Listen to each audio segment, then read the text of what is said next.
ちっとちゃっとハンドメイド。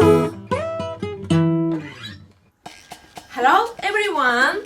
はい、やってまいりました。さや工房プレゼンツチットチャットハンドメイドのお時間です。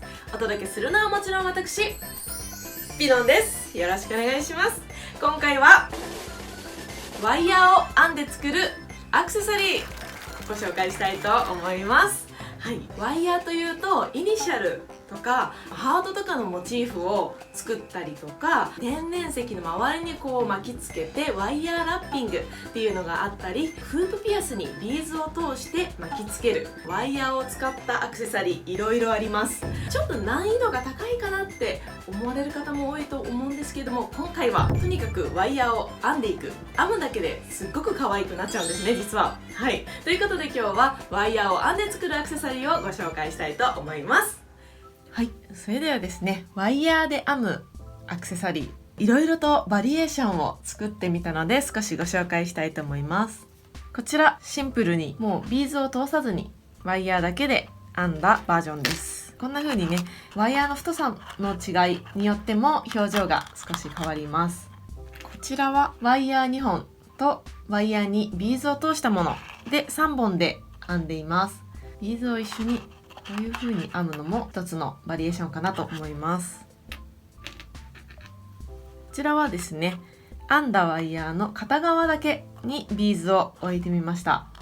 アレンジがいろいろとできるのでかなり楽しめそうな気がします。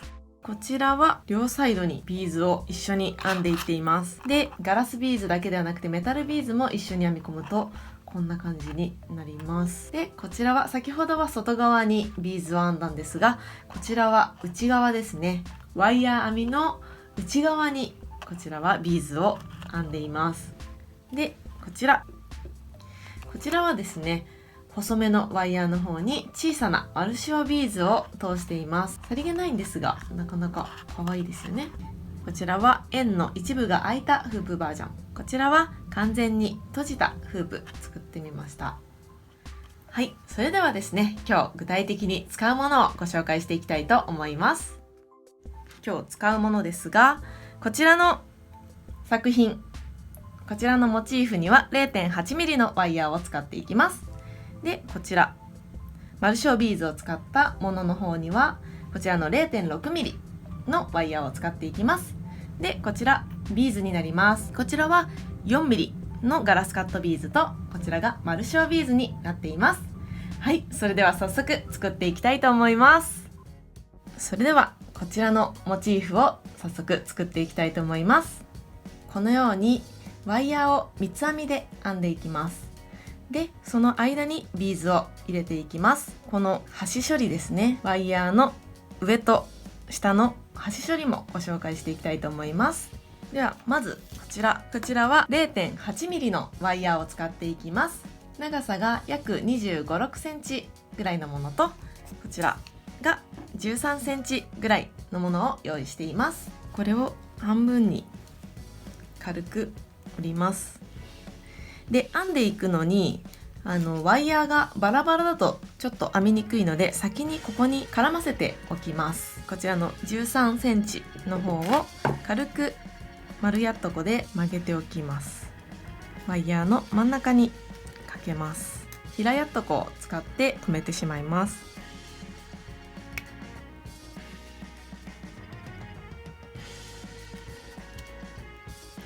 はい、このように今真ん中に巻きつけました。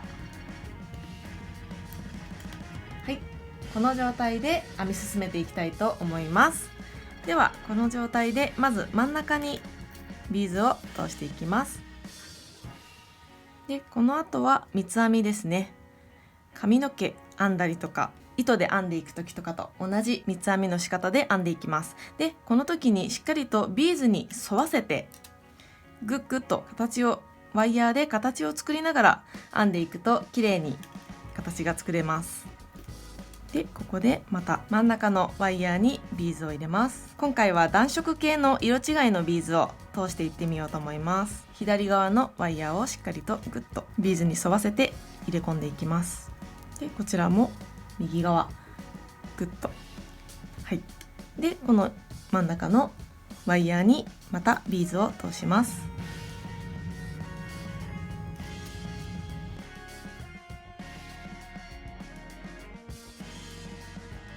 はい、今すべて編み終わりました。今回はですね、今12個のビーズを一緒に編み込みました。これは今長さとしてはだいたい9センチほどの長さになりました。今回は1本の長さは13センチのものから編んでいって、今9センチのビーズを編んだワイヤーができています。なのでフープを大きくしたいときは最初の長さをもう少し変えてアレンジするといいかなと思います。はい、それではですね、こちら側に缶を作っていきたいと思います。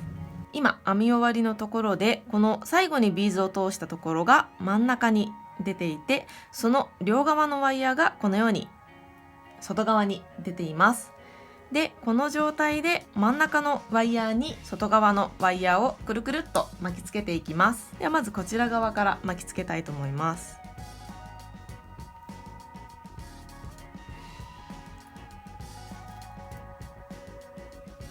で、カットした残りをくるっと巻いてなじませます。さらに反対側も巻きつけていきます。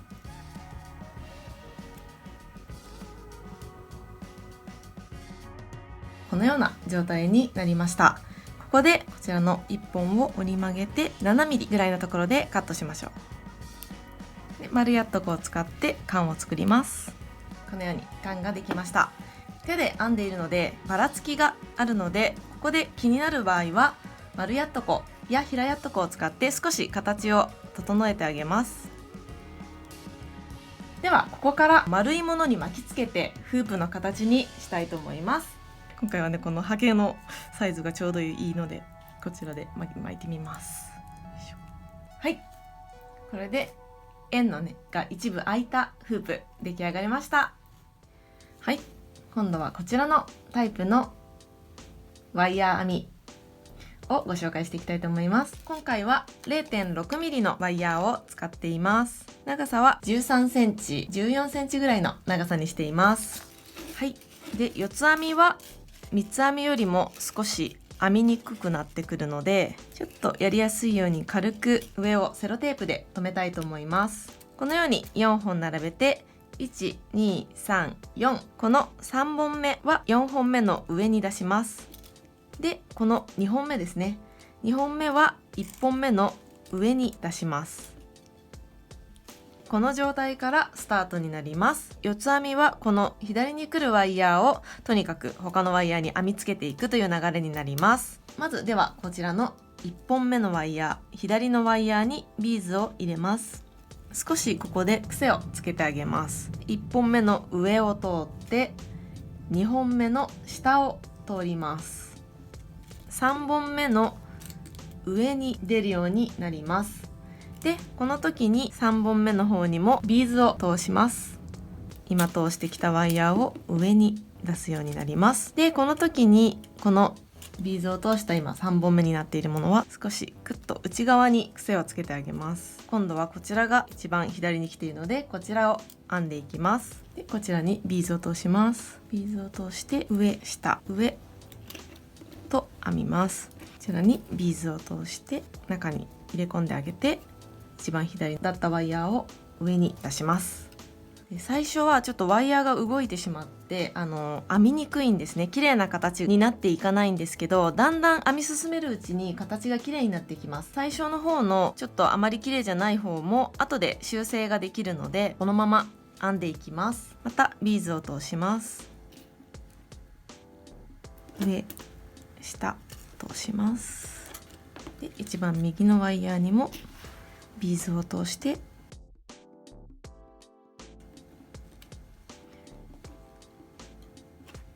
はい、このぐらいになってくるとだいぶ編みやすくなってきます。編む時のコツとしては、ビーズを通してその通したワイヤーをしっかりグッとこちら側に癖づけてあげます。で、こちら側ですね、こちら側にもビーズを通したらグッと山ができるように内側に癖をつけてあげます。はい、それではここまで編み終わりました。ではこの後端処理をしていきたいと思います。今こちらにセロテープがついているので、ビーズのすり抜け防止のためにこちらはこのままこのようにしてつけておきます。で、反対側を端処理していきたいと思います。こちら側に缶を作っていきたいと思います。このように交差しているところにワイヤーをくるっと引っ掛けて留めるような形でやっていきたいと思います。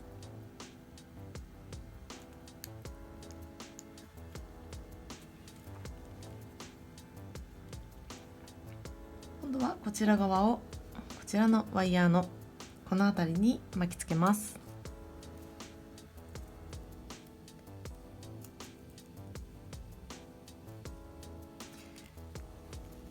で、この状態でこちらに缶を作るのでぐるっと巻いていきます。はい、2、3周巻いたらカットして、カットした先をなじませます。これで止まりました。こちらを横に曲げて7ミリほどのところでカットします。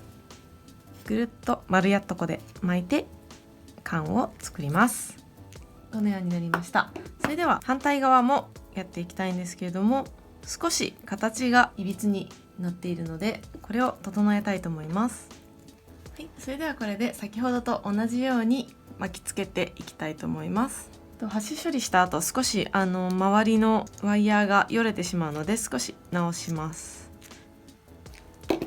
はい、では今回はですね、こちらを完全なフープにしたいと思います。フープのガイドを作って残しておいたワイヤーをさらにこちらの缶の下に巻きつけて1周させたいと思います。2周ほど巻いたらカットしてワイヤーの先をなじませます。はい、これで今回は完全に閉じたフープができました。お疲れ様でした。ワイヤー編みということで、今回はイヤリングやピアスに使えるフープのモチーフを作ってみました。ワイヤーはどんな形にもできるので、これ形を変えて三角とか四角とかオリジナルの形にしてもいいのかなと思いました。やってみてコツとしては、編む時に癖をつけてあげる。向かっていく方向にこういう風に山をきれいに作っていきながら編んでいくと綺麗な形ができるかなと思いました。ワイヤーだけで編んでいってもすごくシンプルで可愛いんですけど、中にビーズを一緒に編んでいくことによってオリジナリティが出せるところもすごく楽しいなと思いました。以前ですね、他の動画でご紹介した内容で作っていただいたリスナーさんの方がいて、でそれをですね Twitter に写真で載せていただいたんですね。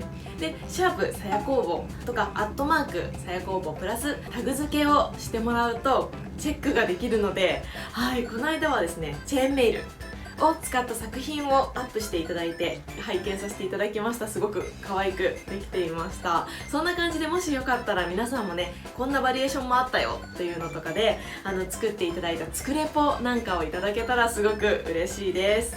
さや工房プレゼンツチットチャットハンドメイドでは皆様のコメントをお待ちしております。